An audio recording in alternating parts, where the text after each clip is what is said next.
आज हमारा जो टॉपिक है वही है दो चरों वाले रैखिक समीकरण युग्म यानी कि pair of linear equation in two variables. जो समीकरण है, जो इक्वेशन है, उसकी जो डेफिनेशन है वो क्या है। पहले तो अपने ये पता होना चाहिए ना समीकरण किसे कहते हैं। समीकरण की जो डेफिनेशन है, जो परिभाषा है वो ये है कि जिसमें चार अंक गणितीय संक्रियाएं, जो हमें जनरली जो हम जानते हैं चार अंक गणितीय संक्रियाएं कौन कौन सी होती हैं, प्लस माइनस मल्टीप्लाई और डिवाइड। ठीक है, योग, घटाव, गुणा और भाग, इनसे जुड़े चर तथा अचर के संयोजन को बीज गणितीय व्यंजक एल्जेब्रिक एक्सप्रेशन कहते हैं। ठीक है, बराबर का चिन्ह के साथ एक बीजगणितीय व्यंजक समीकरण कहलाता है। समीकरण में क्या क्या कुछ होता है, एक तो बराबर का चिन्ह होता है, ठीक है, और संक्रियाएं जैसे प्लस माइनस गुणा और भाग। ठीक है, ये संक्रियाओं से मिलकर बना एक बीज गणितीय व्यंजक होता है। अब व्यंजक किसे कहते हैं, समीकरण किसे कहते हैं, ये भी अलग अलग चीज होगी। तो समीकरण उसे कहते हैं जिसमें बराबर का निशान लगा हो। ठीक है, एक तरफ ये बीजीय व्यंजक दिख रहा है ना, 6x प्लस 12 बराबर 0, ये तो है एक समीकरण। ठीक है, और 6x प्लस 12 बराबर 0 नहीं लगा, सीधा ही 6x प्लस 12 है, तो ये क्या है, ये एक व्यंजक है, ये एक समीकरण नहीं है, ये सिर्फ एक व्यंजक है। ठीक है, अगला देखो, एक चर में रैखिक समीकरण। अब चर किसे कहते हैं और अचर किसे कहते हैं, ये आप थोड़ा समझ लो। चर जैसे समीकरण, ये समीकरण लिखी है 6x प्लस 12। ठीक है, इसमें जो 6 है ये तो कांस्टेंट वैल्यू है। ठीक है, 6 तो एक वास्तविक संख्या है, 6 का मान 6 ही रहेगा, चेंज नहीं होगा। और जो x लिखा है ना, x हर सवाल के लिए बदल जाता है, तो x एक चर संख्या है, मतलब x एक चर है और 6 एक अचर है। जो भी संख्याएं अपने कांस्टेंट वैल्यू देती है ना, जैसे 6 हो गया, 12 हो गया, जो भी है, मतलब फिक्स वैल्यू है जिनकी, जो भी वास्तविक संख्याएं हैं उनको अचर कहते हैं। और जो समीकरण में x दिख गया, y दिख गया, a दिख गया, b दिख गया, z दिख गया, ये सारे होते हैं अचर। ठीक है, ये होते हैं अचर। तो एक चर में रैखिक समीकरण, एक चर में चर क्या होता है, x या y या z, इस तरह से होता है। तो अगर एक चर में है तो उसमें सिर्फ x दिखेगा। ठीक है, जैसे कि चर में देखो, केवल एक चर में समीकरण जिसकी अधिकतम घात 1 हो, एक चर वाले रैखिक समीकरण कहलाते हैं। ठीक है, अधिकतम घात 1 ही होनी चाहिए। जैसे कि 6x प्लस 7 बराबर 10 प्लस 3x। इस पूरी समीकरण में x के अलावा और कोई पद दिख नहीं रहा होगा आपको, x के अलावा y नहीं दिख रहा, z नहीं दिख रहा, सिर्फ x दिख रहा है। x सिर्फ एक चर में समीकरण है ये। ठीक है, एक चर में है और क्या है, रैखिक समीकरण है, क्योंकि x की पावर भी तो 1 है ना, मैक्सिमम पावर कितनी है, 1 है, तो x की मैक्सिमम पावर जो है वो भी 1 होनी चाहिए। ठीक है, इतना समझ आया। जैसे ये सेकंड है, इसमें देखो y प्लस 2 बटा 4 माइनस वाई माइनस 4 बटा 2 बराबर 5 माइनस वाई। इसमें क्या है, इसमें देखो y के अंदर y के अंदर लीनियर इक्वेशन है ये। ठीक है, एक चर में लीनियर इक्वेशन है, लीनियर का मतलब y की अधिकतम घात 1 है, यहाँ पे स्केयर नहीं लगा हुआ। ठीक है, ऐसे ये देखो नेक्स्ट,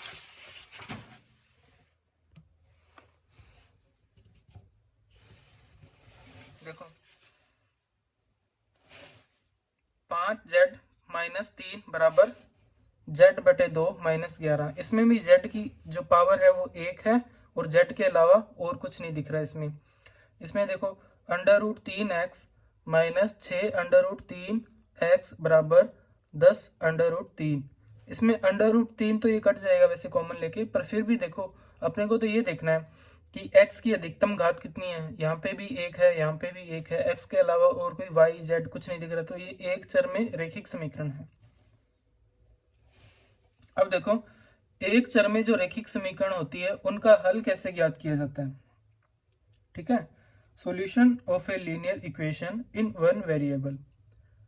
चर का वह मान जिसे दिए गए समीकरण में रखने पर दोनों पक्षों का मान बराबर हो जाता है तो समीकरण का हल कहलाता है, या फिर उसका मूल कहलाता है। ठीक है, जैसे x बराबर 2 रेखिक समीकरण 2x प्लस 7 बराबर 13 माइनस एक्स का एक हल है। इस समीकरण में अगर x बराबर 2 रखेंगे तो ये बराबर के इधर और बराबर के उधर दोनों साइड एक जैसी संख्याएं आएगी। रख के देखो, जैसे अपने करके देख लेते हैं। ये x की जगह पे 2 रखना है क्योंकि ये इसका हल है। अगर इसका हल है तो दोनों के बराबर के इस तरफ और बराबर के उस तरफ दोनों सेम संख्याएं आएगी।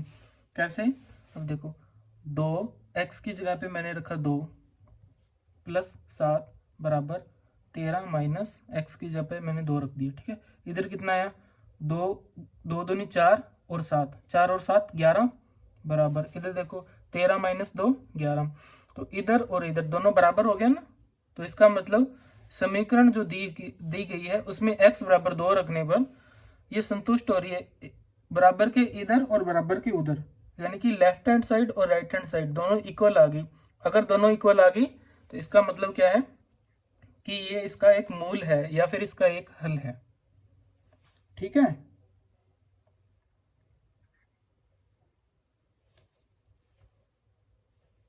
ठीक है, कुछ अभी आए हैं कुछ बच्चे लेट हो गए शायद थोड़ा। देखो, अगला जो है दो चरों में रेखिक समीकरण, linear equation in two variable. अब जैसे ऊपर देखा हमने, ये क्या है, एक वेरिएबल में देखी थी ना लीनियर इक्वेशन जिसमें सिर्फ x दिख रहा था। ठीक है, या फिर इसमें z दिख रहा था, एक ही वेरिएबल था। अब इसमें दो वेरिएबल दिखेंगे आपको, दो चरों में रेखिक समीकरण, यानी कि linear equation in two variable. Linear है, इसका मतलब क्या है कि अधिकतम घात एक है। ठीक है, और टू वेरिएबल है, इसका मतलब क्या है कि उसमें x और y दोनों आ सकते हैं। इस पूरी लाइन का मतलब समझे आप। Linear equation in two variable, दो चरों में रेखिक समीकरण। चर कितने होने चाहिए, दो। कौन कौन से होते हैं चर, जो वेरी करते हैं, जैसे x या y। ठीक है, तो दो होने चाहिए, अपने x और y दोनों ये ले लेंगे। ठीक है, में रेखिक होने चाहिए, यानी कि x और y की पावर एक एक होनी चाहिए, ज्यादा नहीं होनी चाहिए। देखो, दो चरों x और y में रेखिक समीकरण को प्राय निम्नलिखित रूपों से लिखा जाता है। कैसे, ax plus B Y plus C. यहाँ पे ए बी सी जो है वो क्या है कि कोई भी कांस्टेंट हो सकते हैं। ठीक है, कांस्टेंट मतलब यहाँ पे 2x प्लस 3y प्लस 5 बराबर 0 ऐसा हो सकता है। ठीक है, ये लिखा भी है कि a 0 नहीं होगा, b 0 नहीं होगा। अगर a और b ये 0 हो गए तो सिर्फ एक कांस्टेंट बचेगा, ये दो चर बचे ही नहीं ना। चर तो दो चरों वाली रेखिक समीकरण बनानी है तो उसमें a और b ये 0 नहीं हो सकते, c 0 हो सकता है। ठीक है, a या b इन दोनों में से कोई 0 हुआ तो वो एक चर बन जाएगा। अगर दोनों 0 हुए तो ये चर खत्म ही हो जाएगा, सिर्फ ये c बचेगा। ठीक है, तो अपने को a और b ये दोनों 0 नहीं लेने, 0 के अलावा और कुछ भी ले सकते हैं। ठीक है, जैसे माइनस की संख्या भी ले सकते हैं, प्लस की संख्या भी ले सकते हैं। और जो c है उसको आप 0 भी ले सकते हैं, माइनस की संख्या भी ले सकते हैं, प्लस की संख्या भी ले सकते हैं। ये आगे लिखा है मैंने, a not equal to 0, b not equal to 0, A B तथा सी वास्तविक अचर हैं। वास्तविक अचर मतलब ए बी और सी वास्तविक संख्या रेखा पर जितने भी जैसे पूर्णांक संख्याएं होती हैं, जो भी होती हैं, पूर्णांक हो गए या परिमेय संख्या होगी, सब आ सकते हैं उसमें, वास्तविक होने चाहिए वो। ठीक है, अगला देखो,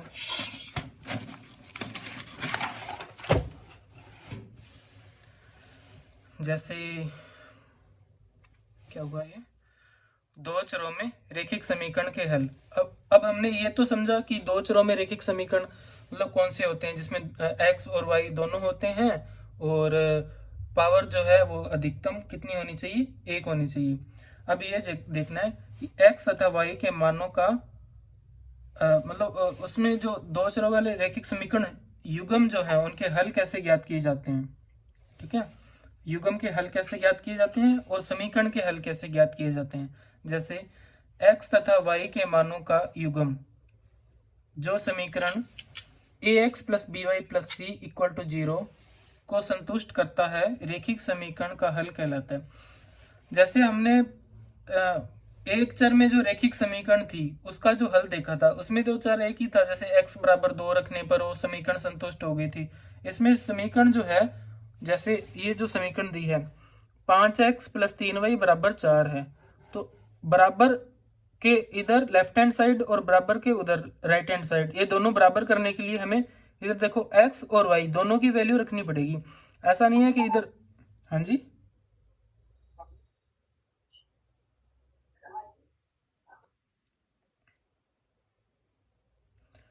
ठीक है, एक्स और वाई दोनों की वैल्यू रखनी पड़ेगी। ऐसा नहीं है कि इधर सिर्फ एक्स की वैल्यू रखने से काम चल जाएगा, फिर वाई रह जाएगा ना।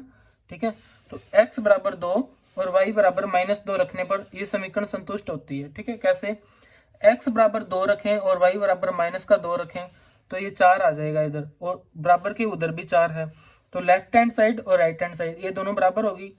ठीक है, चेक कर लेते हैं अपने, जैसे 5x, एक्स की जगह पे मैंने क्या रखा 2, ठीक है, प्लस 3 वाई की जगह पे -2 बराबर 4, 5 दूनी 10 प्लस ये -6 बन जाएगा, -6 इक्वल टू 4, तो 10 में से 6 गए 4 और इधर भी 4 है, ये दोनों लेफ्ट हैंड साइड और राइट हैंड साइड ये दोनों इक्वल होगी ना। तो इसका मतलब x बराबर 2 और y बराबर -2 रखने पर ये समीकरण संतुष्ट होती है। इसका मतलब x बराबर 2 और y बराबर -2 इस समीकरण का एक हल है।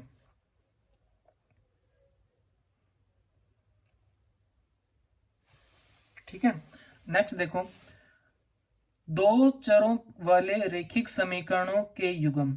अब देखो, दो चरों वाले रैखिक समीकरणों के युग्म क्या होते हैं। अब जैसे दो चरों के रैखिक समीकरण युग्म वो होते हैं, जैसे यहाँ पे तो एक ही समीकरण दी गई है, अब हमें इकट्ठी दो समीकरण दी जाएगी और उसमें से हमें वो हल ढूंढना है जो कि पहली समीकरण और दूसरी समीकरण दोनों को एक साथ संतुष्ट करें। इसके अनंत हल हो सकते हैं, ऐसा नहीं है कि x बराबर 2 और y बराबर -2 रखने पर ही यहाँ पे 4 आएगा। कोई और भी ऐसा पेयर हो सकता है जो यहाँ पे रखें और यहाँ पे 4 आ जाए। ठीक है, लेकिन अब ये देखो, pair of linear equation of two variable, pair किसे कहते हैं, दो समान चरों x तथा y में दो रैखिक समीकरणों को दो चरों के रैखिक समीकरणों का युग्म कहलाता है। ये डेफिनेशन आपको ऐसे नहीं समझ आएगी, आप एग्जाम्पल से समझो। जैसे मान लो कोई समीकरण दे रखी है 5x plus 3y is equal to 4, ठीक है, दूसरी दे रखी है 3x plus 2y is equal to 6। ठीक है, ये दो समीकरणें दे रखी हैं हमें। ठीक है, इसमें देखो ये दोनों समीकरण है, इसमें x की कोई वैल्यू रखेंगे तो y की वैल्यू कुछ आ जाएगी। ठीक है, इसमें x की वैल्यू कुछ रखेंगे, y की वैल्यू कुछ आ जाएगी। ठीक है, तो ऐसी कोई एक वैल्यू जरूर होगी जो इसको भी संतुष्ट करेगी और इसको भी संतुष्ट करेगी। ठीक है, वो ही इन दोनों समीकरण जो दो रैखिक समीकरण युग्म है उनका जो हल कहलाता है। वो अपने नेक्स्ट देखते हैं, ये इसको एक ग्राफीय विधि से भी हल करते हैं। ये देखा होगा आपने, जैसे दो समीकरणें दे रखी हैं हमें, रैखिक समीकरण युग्म का आलेखीय विधि से हल कैसे ज्ञात किया जाता है। दो समीकरणें दे रखी होती हैं, जैसे 2x - 4 बराबर 3, 4x - y बराबर 5। ठीक है, 2x - y बराबर 3, 4x - y बराबर 5। तो इसमें देखो, इसमें क्या करना है कि इस तरह से टेबल बना लेनी है। ठीक है, x और y, ठीक है, x की वैल्यू यहाँ पे 0 रखो तो y की वैल्यू कितनी आएगी, -3। ठीक है, x की वैल्यू कुछ और रखो, 1 रख दो, यहाँ पे 1 रखेंगे तो y की वैल्यू कितनी आएगी, -1, और x की वैल्यू 2 रखो, 2 में से 3 गया 1, तो मतलब x की 2 रखने पर y की कितनी आई, 1 प्लस का 1। ठीक है, तो यहां से अपने एक जो समीकरण है उसको ऐसे ड्रॉ कर सकते हैं। कैसे, एक बिंदु आया, ठीक है, 0, -3।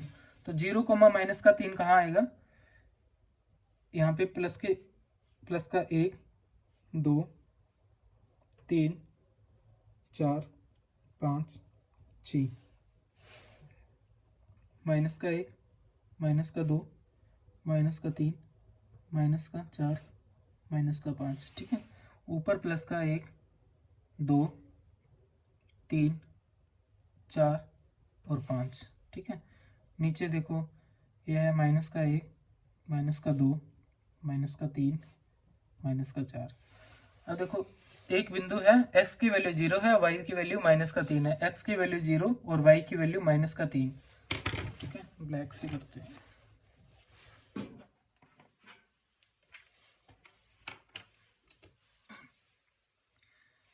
x की 0, y की -3, ये एक बिंदु आ गया। ठीक है, दूसरा देखो x की वैल्यू 1 है और y की वैल्यू -1 है।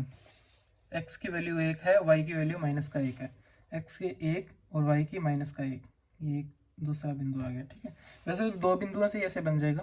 तीसरा है 2 और 1, 2 और 1, ये रहा। ठीक है, इस तरह से एक लाइन बनेगी। स्केल से करेंगे तो बिल्कुल सीधी। ठीक है, इस तरह से एक लाइन बन गई। फिर उसके बाद देखो दूसरी समीकरण में x की वैल्यू 0 रखने पर y की वैल्यू -5 आएगी, -5 यहाँ। ठीक है, x की वैल्यू 1 रखने पर y का -1, ये रहा। ठीक है, और 2 रखने पर 3, 2 रखेंगे तो 3 आएगी, ये रही। ठीक है, तो ये लाइन कुछ इस तरह से बनेगी।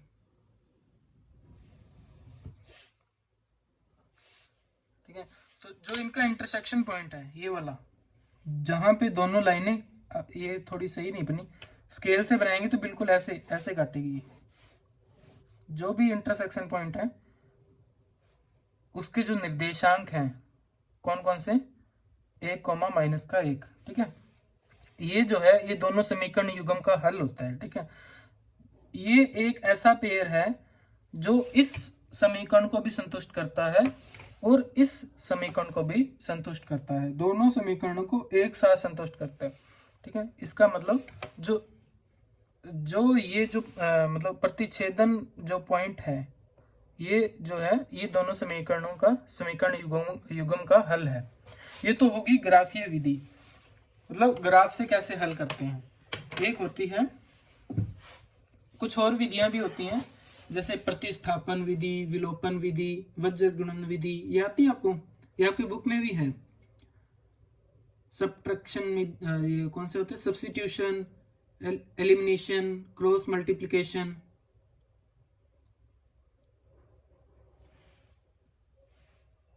सुन रहे हो,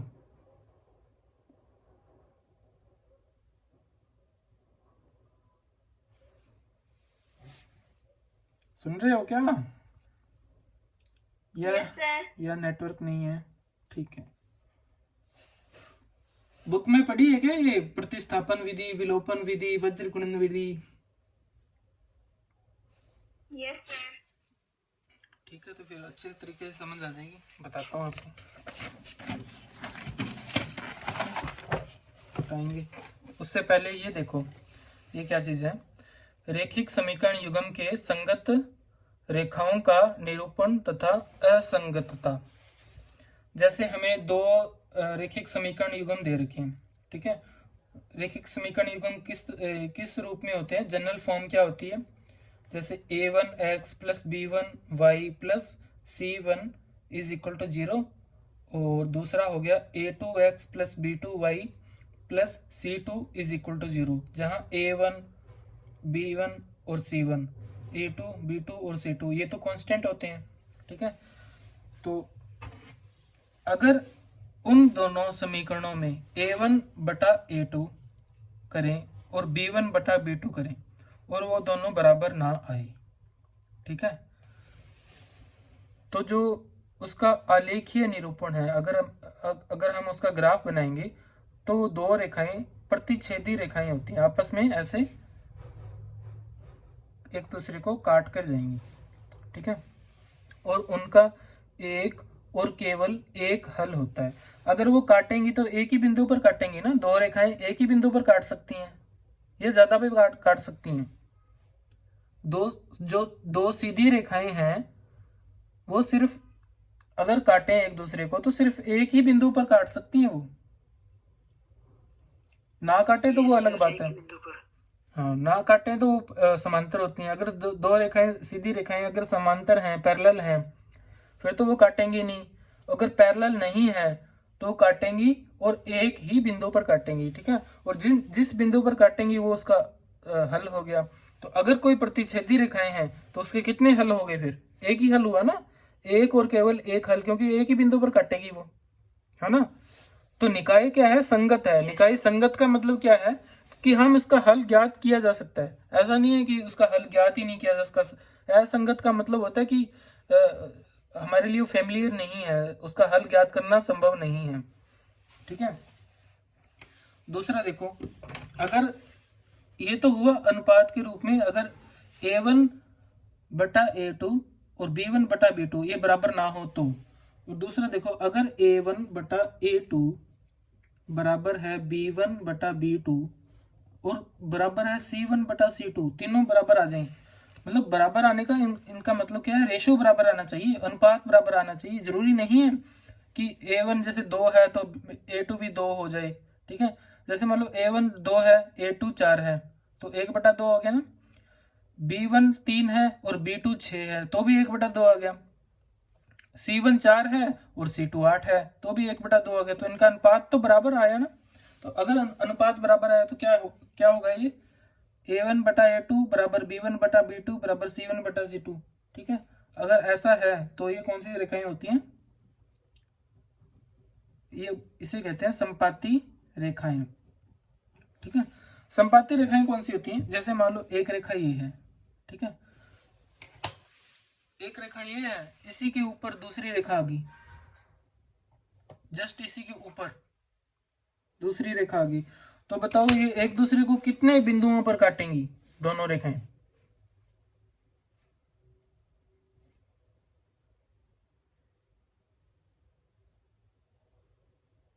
बता सकता है कोई। एक रेखा ये है और दूसरी रेखा इसी के ऊपर है, तो एक दूसरे को कितने बिंदुओं पर काटेंगी, या एक पर भी नहीं काटेंगी, या एक पर काटेंगी, या ज्यादा पर काटेंगी। सर अनेक बिंदुओं पर। अनेक नहीं, अनंत बिंदुओं पर काटेंगी। प्रत्येक बिंदु कटान बिंदु होगा, ठीक है। हर बिंदु, जो कोई भी बिंदु ले लो, यहाँ पे ले लो, जस्ट उसके साथ में ले लो, कितना भी पास बिंदु ले लो, वो एक दूसरे को काट रही होंगी। काटने का मतलब ये है कि दोनों रेखाएं उस बिंदु पर मतलब सेम वैल्यू शो करेंगी, ठीक है। अगर वो इसका हल है तो दूसरी का भी हल है, ठीक है। तो अनंत बिंदुओं पर काटेंगे तो उसके कितने हल हुए, अनंत हल हुए, तो यहाँ पे लिख देंगे अनंत हल, ठीक है। और क्या ये निकाय संगत है या असंगत है, हल तो ज्ञात किए जा सकते हैं ना, तो निकाय तो संगत ही रहेगा, ठीक है।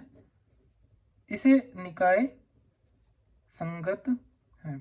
लेकिन ऐसा है कि बहुत सारे हल होंगे, ऐसा प्रत्येक बिंदु जो इस पे इसका मतलब एक लाइन को संतुष्ट करेगा वो दूसरी को भी करेगा, ठीक है। तो बहुत सारे हल होंगे, वो अलग बात है, अनंत हल होंगे, लेकिन संगत तो है, ठीक है। ज्ञात तो किए जा सकते हैं, 2 4 5 10 ऐसे ज्ञात कर लो, ज्यादा ना करो।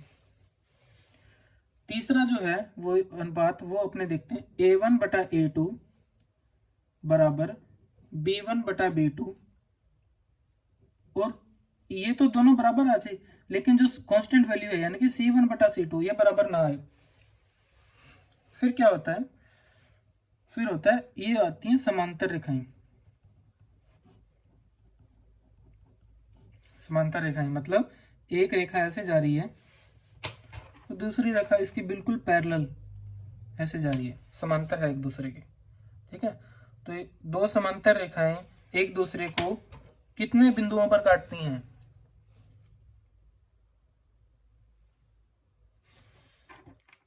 बताओ। शून्य।